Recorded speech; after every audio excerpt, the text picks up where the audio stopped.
যে দুজন অভিনেত্রীর মধ্যে আর কি লড়াই হচ্ছে এখন, দেখা যাক এই লড়াইটা বাস্তবে কতটা হাড্ডাহাড্ডি হয়, এই অপেক্ষাতেই আমরা আছি।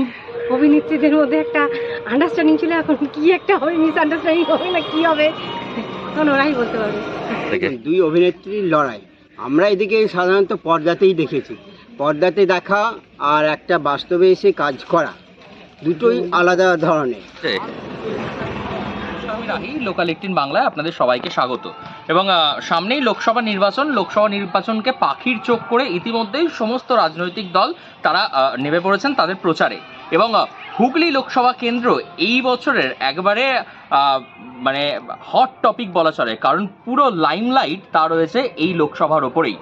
দুই অভিনেত্রী তার লড়াই, একজন লকেট চ্যাটার্জি যিনি হচ্ছেন প্রাক্তন সাংসদ এবং অন্য আর একজন বাংলার দিদি নাম্বার 1 রচনা ব্যানার্জি। এই দুই অভিনেত্রীর লড়াই, সেই লড়াইতে যেমন যে পারদ তা ঊর্ধ্বমুখী, সেই সঙ্গে সঙ্গে স্থানীয় মানুষ সাধারণ কতটা সেই সমস্ত কিছু নিয়ে প্রতিক্রিয়া পড়ছে, সেই সমস্ত কিছু নিয়েই কথা বলবো এলাকার স্থানীয় মানুষদের সঙ্গে। তারা কিভাবে দেখছেন এই দুই তারকার লড়াই। আপনাদের লোকসভা কেন্দ্রে দুই অভিনেত্রীর লড়াই, হ্যাঁ, রচনা এবং লকেট, আপনারা কি ভাবছেন কার দিকে থাকবে? রচনায় আছি আমরা। রচনায় আছেন, তার বিশেষ কারণ? ভালো, দিদি নাম্বার 1 দেখা হয়?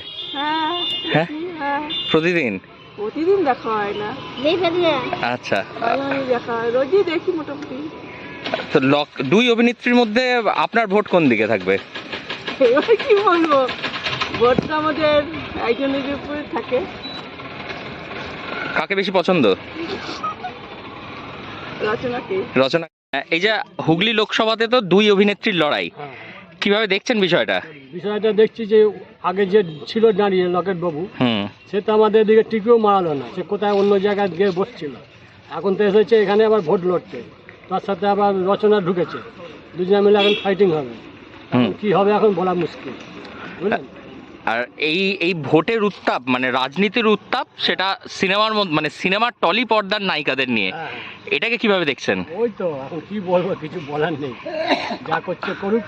আপনি ব্যক্তিগতভাবে কার দিকে থাকবে? কোনো দিকেই বলবো না, হ্যাঁ, সেটা বলা ঠিক নয়, বললে উল্টো চাপ হয়ে যাবে। যে দাঁড়াচ্ছে দাঁড়া, কিন্তু ও একদম কাজ করেনি এইটুকু আমরা জানি। আচ্ছা, এখন যে নতুন আসবে তার দিকে একটু দেখতে হবে। কি নাম? অভিনেত্রীর লড়াই আমরা এদিকে সাধারণত পর্দাতেই দেখেছি। পর্দাতে দেখা আর একটা বাস্তবে এসে কাজ করা দুটোই আলাদা ধরনের। কিন্তু আমরা গত আজ 5 বছর হয়ে গেল, যিনি আমাদের এখন এখানে সাংসদ লকেট চ্যাটার্জি, হ্যাঁ, তাকে আমরা হয়তো সবসময় দেখতে পাই না, কিন্তু তার কাজটা কোথায়? তার কাজ একসময় হয়তো দিল্লিতে হতে পারে সংসদে। আর এখন যিনি দাঁড়িয়েছেন লকেট চ্যাটার্জি, দুইজনে মোটামুটি এখন ফাইট হবে। রচনা ব্যানার্জির সঙ্গে লকেট চ্যাটার্জি, কারণ এরা দুজনে যেমন সিনেমাতে একটা অভিনয়, মানে যেমন একটা মারামারি বিষয় থাকে, এরকম একটা ঝগড়াঝাটির মতন একটা টক্কর চলবে।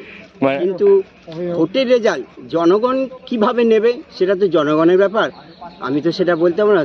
আমরা এখন তবু যতদূর সম্ভব এখানে মোটামুটিভাবে যে লোকের মুখে শোনা যায় যে এবারে নাকি বিজেপি জিতবে। বলবো আলাদা করে, এটা যারা দাঁড়াচ্ছে ভোটে তাদের নিজস্ব ব্যক্তিগত ব্যাপার। আর এখন বিভিন্ন সিনেমায় আমরা দেখেছি যে দুজন অভিনেত্রীর মধ্যে আর কি লড়াই হচ্ছে এখন, দেখা যাক এই লড়াইটা বাস্তবে কতটা হাড্ডাহাড্ডি হয়, এই অপেক্ষাতেই আমরা আছি।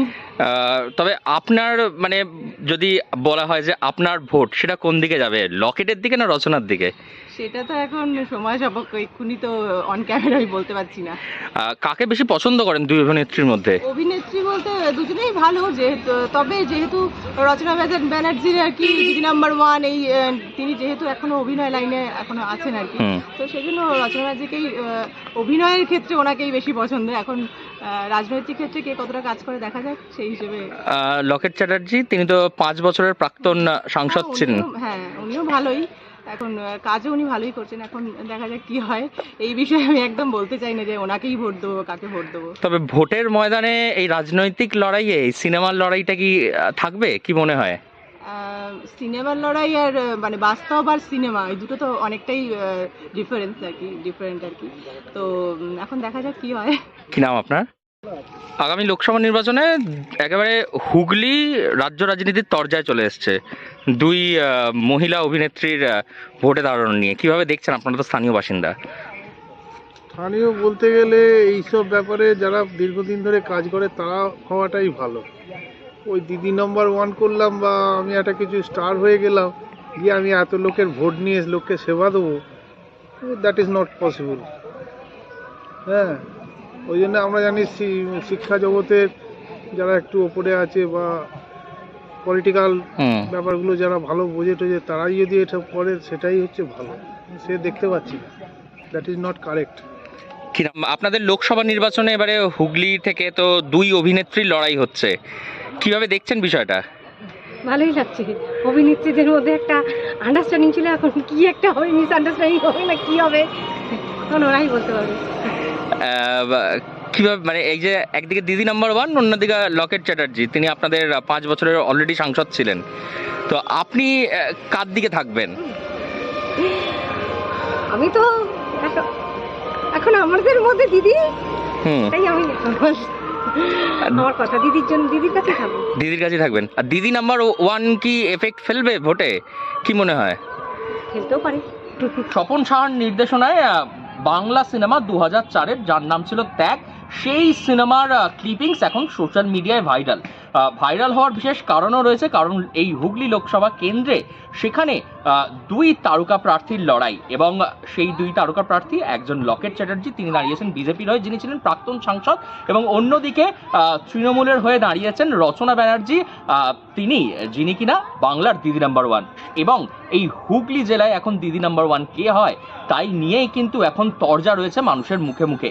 একদিকে স্বপন সাহা, তিনি হয়তো 2004-এ যে সিনেমা বানিয়েছিলেন সেই সিনেমা 2024-এ এসে ভাইরাল হবে এইভাবে, তাও আবার লোকসভা নির্বাচনের প্রাককালের দামামা বাজতে যে এই সিনেমার ক্লিপিংস এইভাবে সোশ্যাল মিডিয়ায় উঠে আসবে তা হয়তো তিনি নিজেও ভেবেছিলেন কিনা তা নিয়ে সন্দেহ রয়েছে। তবে সাধারণ মানুষ, তাদের মধ্যে এই নিয়ে একটুও সন্দেহ নেই যে রাজনীতির ময়দানে কেউ কারুর জন্য একটুও জায়গা ত্যাগ করবে না।